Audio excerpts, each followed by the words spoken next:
Today, we've got a really powerful story of hope for you. It's coming from the coast of Karachi, where a group of students decided they were going to stitch a dying island back to the sea. And they did it with not much more than some saplings, their smartphones, and a whole lot of heart. So this was the choice they were given. It wasn't just a hypothetical question in a textbook, it was a direct challenge. And as you're about to see, the choice they made? Well, it went way beyond a simple field trip. It became a mission to literally rewrite the future of their coastline. Okay, let's set the scene here. Picture this. It's World Tsunami Awareness Day. But instead of the ocean's tide, there's a different kind of tide rolling in. A whole convoy of university buses, and they're carrying some very, very unusual cargo. Inside those buses, well, they are the heroes of our story, 107 university students.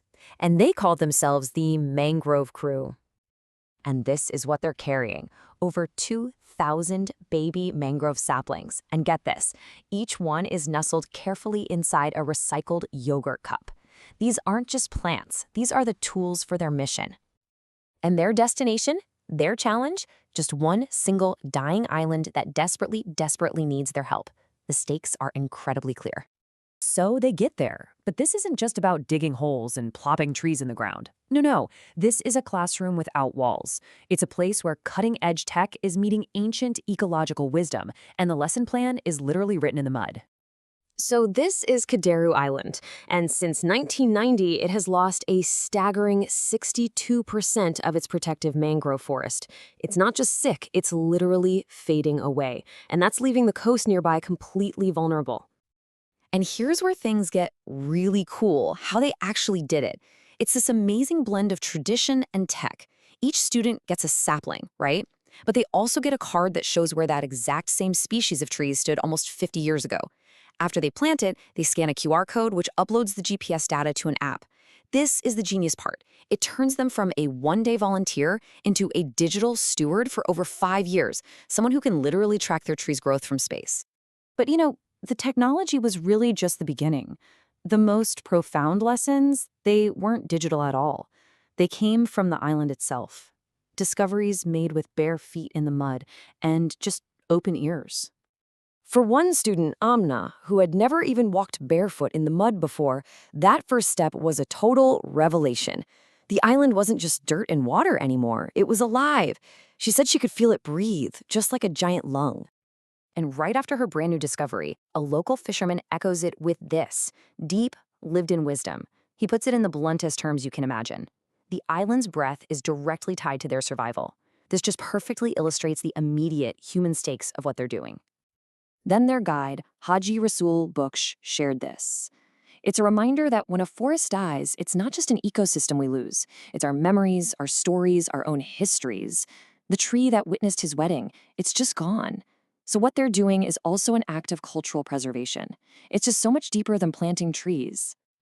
So this project is absolutely fueled by emotion and memory, yes, but it is also grounded in some cold, hard data.